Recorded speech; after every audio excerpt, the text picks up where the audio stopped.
Hola, ¿cómo le va a todos ustedes? Un nuevo programa de Nuestra Voz. A ver si me permiten hacer un silencio, ¿no? Este silencio es más ruidoso que las voces de este fin de semana. Un ruido realmente que nos ha preocupado a todos por la continuidad tuya, que sos un laburante, de cada uno de nosotros, nuestro puesto de trabajo en cada lugar, en los medios de comunicación, en las tareas profesionales. Realmente una ruptura entre el presidente y la vicepresidenta. En esa ruptura una renuncia intempestiva o en todo caso una renuncia desprolija, y algunos dirán una renuncia irracional. Hay distintos calificativos con respecto a la renuncia de Martín Guzmán, pero el criterio de oportunidad fue inadecuado. Martín Guzmán coloca sus argumentos, sus atenuantes. He recibido hostigamiento por parte de un grupo del Frente de Todos, donde no se hacía sostenible mi continuidad, pero también uno tiene que pensar en cómo afecta a la población. Entonces, un presidente de la nación buscando, que los medios de comunicación así lo expresaron, buscando ministros de Economía. Muchos de los candidatos que dijeron que no, uno tiene una relación personal y sabía que muchos de ellos no querían asumir en este contexto, y es una opinión personal y subjetiva. Muchos de los que no quisieron asumir estuvo relacionado, si en la coalición gobernante no hay, aunque sea un lineamiento trazado por ambos, va a ser muy difícil asumir la cartera. Termina asumiendo la cartera Silvina Batakis. A Silvina Batakis hace muchos años, creo hace 3 o 4 años, la entrevistamos acá en el programa. Realmente una profesional de mi punto de vista, es una opinión subjetiva, pero un cuadro muy bien formado, que le tocó ser ministra de Economía en la provincia de Buenos Aires, bajo la conducción de Daniel Scioli como gobernador. Una provincia compleja, representa el 40% del PBI, o sea que quien asume la cartera de Economía tiene como mínimo antecedentes para manejar un escenario complejo. Escenario complejo que, si uno lo mira en el análisis internacional, ¿qué dijeron los fondos buitre? Salieron a decir a los medios de comunicación que colocaron a un piromaníaco en la conducción, en medio de un incendio, ¿no? En la conducción de la economía. Obviamente la pura intencionalidad de siempre hacerse con ganancias en estos cuadros especulativos. Las ganancias las hacen con las corridas, y las ganancias las hacen a costa de la pobreza de la gente, a costa de los que menos tienen. Este es el contexto que se dio durante esta semana. Ahora asumió Silvina Batakis. Hubo reunión entre el presidente y la vicepresidenta, aspecto que es muy importante como señal para la sociedad. No es malo que se hayan reunido y hayan planteado diferencias. Lo peor es que no se reúnan. Bueno, esto implica un paso hacia adelante para lo que resta de gestión y para que, los trabajadores puedan estar mucho mejor en la recomposición salarial, en que se baje los niveles de inflación, en cuanto a niveles de ocupación en los trabajos, en cuanto haya previsibilidad en el escenario político y económico. Pero bueno, hecha esta introducción de algo que vos viviste, de algo que vos sentiste, sí, estamos en la primera parte del programa con un politólogo, analista político, Pablo Romá, director de Circuitos Consultora. Muy buenas tardes, Pablo, gracias por estar en el programa. ¿Qué tal? Muy bien, muchas gracias por la invitación. Bueno, yo le quiero comentar a todos ustedes, y en la segunda parte del programa vamos a abordar temas internacionales, que también el contexto internacional coadyuva con el contexto nacional, porque hay una guerra y todo lo que está pasando en nuestro país, inflación, devaluación y demás, tiene como componente importante el contexto internacional. Pablo, bueno, te dejo a vos. Yo, a medida que vas hablando, voy tratando de de aportarte con algunas preguntas, ¿no? Bueno, un fin de semana muy complejo, con mucho nivel de tensión. Digamos, se esperaba las palabras de la vicepresidenta en Ensenada y bueno, y obviamente la renuncia de Martín Guzmán, ese cuadrito ahí en la esquina de la pantalla, marcó la tensión que iba a estar puesta durante todo el fin de semana. Yo creo que si bien era necesario tomarse el tiempo para definirlo, pero me parece que se hizo un poco largo, sobre todo porque se dio lugar a muchas especulaciones, se tiraron muchos nombres sobre la mesa y creo que cada nombre conllevaba de alguna manera una representación de una mirada económica y lo peor de todo me parece es que se dejó correr mucho esta idea de que era necesario un shock, que era necesario un cambio de raíz, ¿no? La idea de la devaluación muy fuerte y eso generó mucha incertidumbre, mucho temor. Me parece que la sociedad necesita un poquito más de certidumbre, más de otra cosa que no sea este nivel de tensión e incertidumbre, ¿no? Y creo que una vez ya definido el nombre de Silvina Batakis, bueno, hay que ver cómo se da un poco el desenvolvimiento de la gestión, de las medidas. En términos futbolísticos uno podría decir que es un cambio de puesto por puesto, digamos, en términos, no hay una modificación del esquema. Sí, del esquema táctico. Del esquema táctico, sino que viene a ocupar el mismo lugar que Martín Guzmán. Ayer en la presentación casi el contenido discursivo fue muy similar, el léxico casi idéntico, ¿no? Yo creo que no hay, al menos no se avisó un cambio muy significativo. Te voy a decir algo que me dijo un colega periodista, obviamente que no es economista, es periodista. Me dijo, bueno, pero por lo menos Silvina Batakis se me hace más dinámico escucharlo, porque a Martín Guzmán me costaba entenderlo, me costaba seguirlo.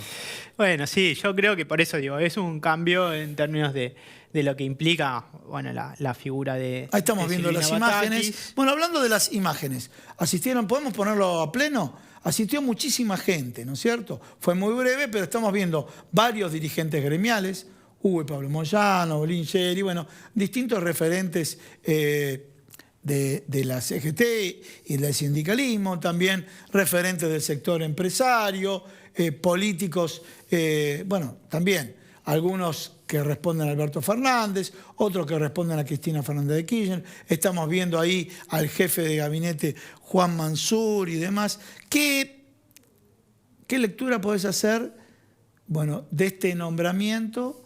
Y casualmente, porque obviamente todos los medios de comunicación estuvieron pendientes de algo que se resolvió de manera inmediata y también algunas palabras que dejó la flamante ministra de Economía a la gente con respecto a los salarios, a los mercados con respecto que va a cuidar el equilibrio, o lo que se llama déficit presupuestario, a los trabajadores, como dije, en cuanto a poder adquisitivo. O sea, dejó lineamientos.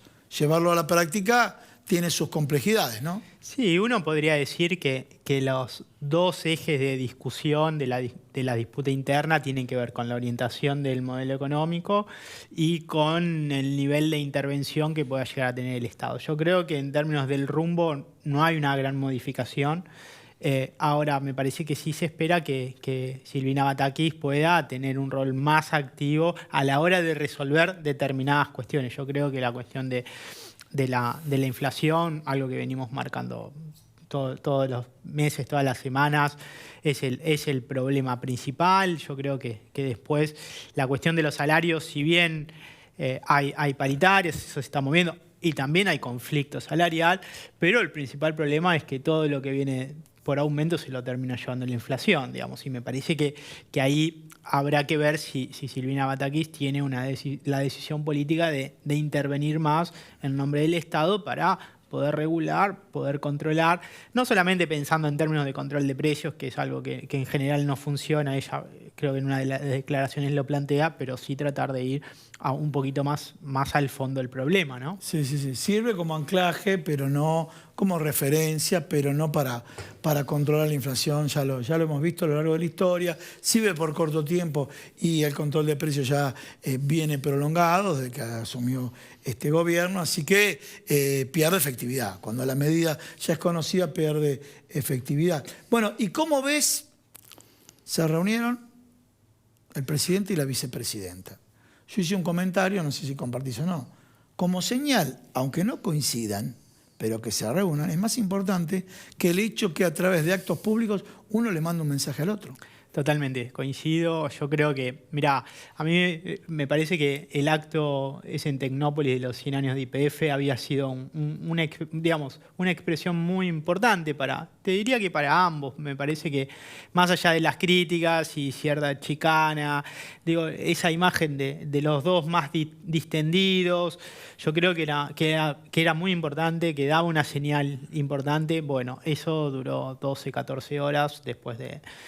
con el off de Culfas, y creo que la tensión reapareció y eso implicó, por un lado, que vuelva la tensión y por otro lado un debilitamiento de la figura del presidente y si querés, más en general, de la idea del albertismo. Me parece que eso se fue agravando y con la salida de Guzmán creo que llegó como a un momento límite. Ahora, yo creo que es importante, la sociedad está demandando que Alberto Fernández y Cristina Fernández de Kirchner tengan un vínculo político más claro, más fluido, más consensuado. Me parece que esta idea de la disputa y las peleas a través de las intervenciones públicas, si bien forman parte de la discusión política y de la democracia, pero creo que la sociedad le está demandando otra cosa, bien, que es que, consensúen para salir de esta crisis.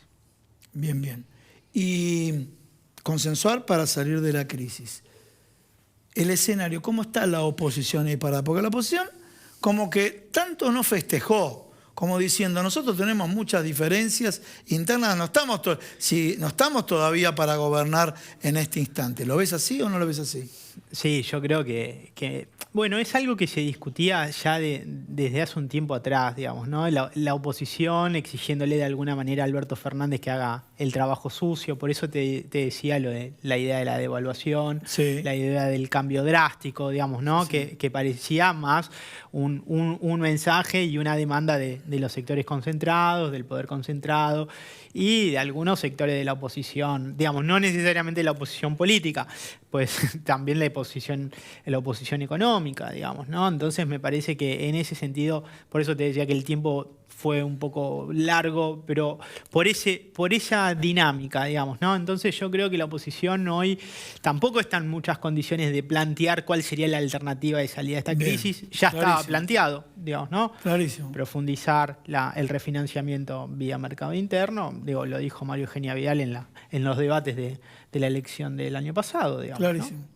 Bueno, Pablo, muchísimas gracias por haber venido al programa. Vas a estar convocado porque seguro va a haber mucha tela para cortar, ¿eh? Bueno, te agradezco mucho la invitación. Bueno, señores, no se vayan al próximo bloque. Vamos a comentar las novedades de la institución, de ATILRA, a nivel académico realmente un importante convenio.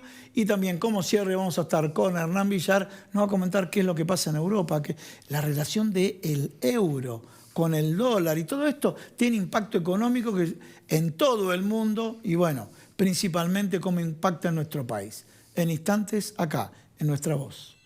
ATILRA es artífice de un proyecto solidario, colectivo y social. Es una realidad que crece, se desarrolla, vive y se multiplica. Pero sobre todo, permanece en el tiempo. ATILRA, más de 70 años, sembrando de sueños el camino. Bueno, señoras, en este segundo bloque del programa, primero quiero comentarle todas las novedades de la institución, porque el pasado 30 de junio del presente año se celebró en la Ciudad Autónoma de Buenos Aires, estamos viendo ahí las imágenes, un acuerdo marco, ¿sí?, de colaboración entre la UCES, la Universidad de Ciencias Empresariales y Sociales, y la Fundación ATILRA con el objetivo de colaborar entre ambas instituciones en todas las actividades enmarcadas en proyectos específicos que son afines a los intereses de las mismas y las relaciones mutuales entre ambas, vinculado con lo educativo, académico, científico y cultural. Las relaciones mutuas, rectifico. Por otro lado, esta jornada contempló un acuerdo específico de la maestría en Derecho del Trabajo de la UCES, donde se combinó la participación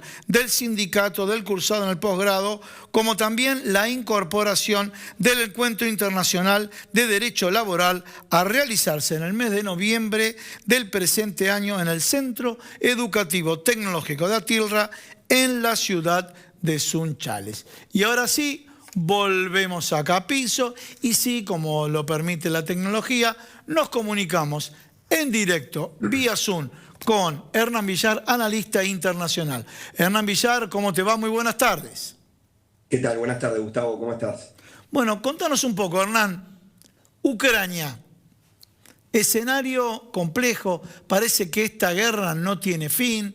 De alguna manera hemos escuchado algunas noticias que Rusia pudo tomar posición de determinadas ciudades, la respuesta de Volodymyr Zelensky, el tema de la OTAN, la actitud de algunos países de incorporarse a la OTAN. ¿Todo esto va alimentando a que no cese el fin de la guerra? Bueno, viste, es una noticia que en un punto hace ridículo el análisis racional, ¿no? O sea, es una escalada que bueno, como bien decís vos, no parece no encontrar fin, ¿no? O que no vaya a estar cerca el final de esta cuestión. Hay un tráfico de información muy importante, también hay como distintos relatos si uno ve la prensa rusa o ve la prensa europea o norteamericana. Hay dos versiones distintas, sobre todo de las explosiones o ataques que ha habido muy cerquita de Kiev en las últimas horas, en los últimos días. También esto que vos decís de el avance en algunos sectores del este de Ucrania, que parecería ser más violento y más rápido. Hace poco se podía ver las imágenes de un centro comercial que también voló por los aires, se veían las imágenes en una plaza, ¿no? En una plaza ucraniana en donde volaban los objetos. Y sí, una escalada que parece no encontrar un punto medio, no hay ni una instancia de negociación por estas horas, ¿no? Es lo más raro del asunto, porque al principio uno podría pensar que había como un choque de poderes, un aviso, amenazas.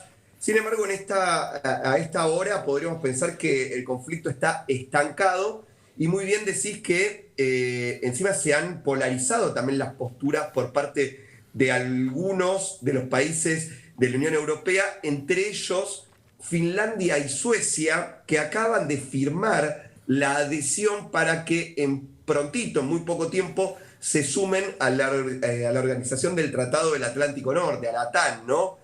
Para lo cual, por ejemplo, Suecia, que es un actor comercial muy importante para Rusia, está un poco más alejado, pero Finlandia comparte fronteras con Rusia, ¿no? Una situación muy parecida a la ucraniana, para lo cual, según declaración de Putin, el enfrentamiento tiene que ver porque Ucrania quiere pertenecer a la OTAN, firmó la adhesión, y es por eso que estamos viendo lo que estamos viendo, ¿no? Así que lejos de encontrar una instancia de negociación, y ya con una Francia con un discurso más bélico, Alemania también con un discurso mucho más bélico, de confrontación, ya olvidándonos un poco de Angela Merkel, que a principio de año trataba de hacer malabares para no llegar a un enfrentamiento bélico. Bueno, hoy vemos que las posturas están muy agudizadas, ¿no? Muy polarizadas. De hecho, Alemania, después de mucho tiempo, empieza a enriquecer su ejército, ¿no? Algo que llama la atención de toda la órbita internacional, no porque Alemania no sea un país pacífico ahora, sino por los antecedentes bélicos que ha tenido durante el siglo XX Alemania, ¿no? Alemania no está, por el Consejo de Seguridad de Naciones Unidas, tiene prohibido tener un ejército muy grande. Y bueno, por estas horas vemos que empieza a enriquecerlo de vuelta. Después tenemos algunos ribetes impensados que uno creería que en un mundo donde todas las economías están en recesión o todas muestran indicadores de en un mediano plazo tener una recesión, vemos como, por ejemplo, bajó el euro, ¿no? Que es una noticia. Bien, notable. eso quería hablar. A ver, históricamente, sin guerra, el euro estaba un 20% por arriba del dólar, ¿sí? Ahora la brecha del 3%, o sea, nada. ¿Por qué bajó el euro?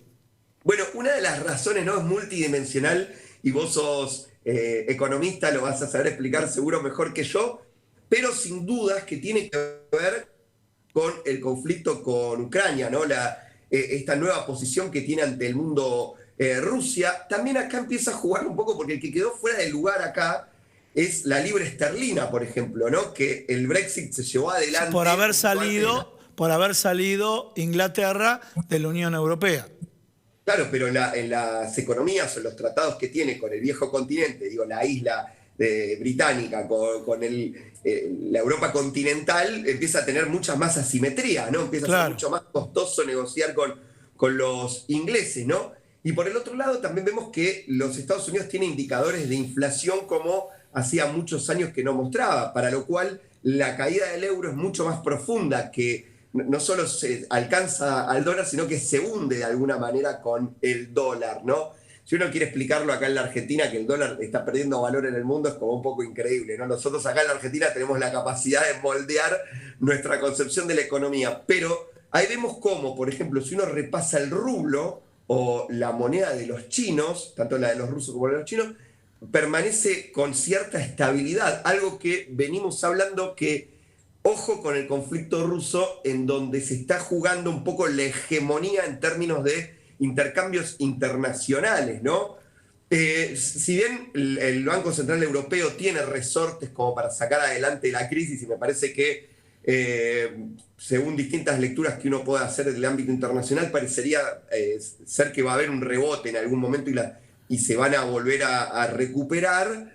Bueno, en este momento, si uno saca la foto de la película ahora, en términos económicos, las potencias orientales parecerían fortalecerse ante este escenario de conflicto mundial, ¿no? Porque, como te digo siempre, el enfrentamiento bélico de Rusia no es con Ucrania, sino es con la OTAN y sobre todo contra los Estados Unidos, ¿no? El primer benefactor de la OTAN, ¿no? El primer contribuyente que tiene la OTAN. Bien, te hago un vuelco de página. Vamos a hablar de Estados Unidos, pero un tema delicado. Vos te hemos invitado acá a varios programas, hablaste del Club del Rifle, el tema, bueno, pero vemos que cada vez es peor la situación en cuanto a tiroteos, disparos, que las armas estén en manos de cualquier persona que tiene restringidas sus capacidades, ¿no? Intención, discernimiento y libertad, ¿no? Si vamos a seguir... bueno, contanos un poco el tema de las armas en Estados Unidos. Los Estados Unidos tienen una tradición, ¿no? Es la cuarta enmienda constitucional y tienen esta libertad de acceder a las armas. Hay estados que lo tienen recontra libre, algunos tienen otras restricciones, pero es como una tradición norteamericana. Estados Unidos es el país con más civiles armados en todo el mundo, ¿no? Esto lo vemos en las películas, en las series, y por los relevamientos que se hacen justamente en el país del norte, y vemos una escalada en los últimos 20 años, con una agudización en los últimos 12 años. Sí. El año pasado se habían roto algunos récords, ¿no? 676 muertes hubo de manos de civiles que atacaron a civiles, y este año, a esta altura del año, ya estamos arriba de los 300 muertos, ¿no? De civiles que entran a un lugar lleno de gente y deciden abrir fuego, como en las imágenes que veíamos este lunes 4 de julio, Día de la Independencia Norteamericana, en las calles de Chicago, que se anuncia que hay 6 muertos, pero hay varios heridos. Siempre hay que seguir un poco la noticia para ver cómo termina el saldo final. Los Estados Unidos está con un gran problema puertas adentro, en donde hay cierta anomia, hay cierta falta de liderazgo político también, hay un gran descontento con la clase política. Biden no llega a todos los sectores de la sociedad norteamericana, y si bien todavía el del 4 de julio no está claro cuál es el móvil que lo movilizó, justamente, valga la cacofonía, a abrir fuego, el resto de los ataques, o mayormente los ataques que se dieron este año, era gente muy del estilo de aquellos que tomaron el Capitolio en principios del 2021, digamos, ¿no? Que abrazan esas ideas de cierto liberalismo de extremo, ¿no? Con cierta cuestión de raza, de cuestión superior, ¿no? De volver al norteamericano promedio, clásico, ¿no? Anti-inmigrantes y demás, ¿no? Lo llamativo de esto es cómo va creciendo esta retórica, ¿no? En un país como los Estados Unidos, que hace muy poco tuvieron un presidente, siempre digo lo mismo, ¿no? Tuvieron un presidente negro, 2 mandatos, el primer presidente negro de su historia. Luego gana un presidente abiertamente bancado por el Ku Klux Klan, como fue Donald Trump. Vuelve el Partido Demócrata, pero no llega a enamorar, ¿no? No hay un discurso. Y vemos que al contrario, el discurso de Trump parecería tener mucha más vigencia en el territorio norteamericano, ¿no? Hablando de todo un poco, en breve, en unos 15 días, y eso seguramente va a ser noticia, Biden va a estar visitando Jerusalén. Así que atención, porque en 10 días esa va a ser la noticia que va a atravesar el mundo, porque recuerden que cuando, te mezclo un poco los temas acá, pero recuerden que cuando Trump cambia la embajada de los Estados Unidos, estaba en Tel Aviv, y la pasa a Jerusalén, despertó el odio del mundo árabe, ¿no? Sobre todo de Palestina, que reclama cierta soberanía sobre Jerusalén. Y ahora Biden, que sería en términos de política internacional lo contrario a Trump, en una visita en Jerusalén puede generar mucho ruido en una región del mundo que siempre está al borde, ¿no? del estallido, ¿no? Como es Medio Oriente y sobre todo Palestina, ¿no?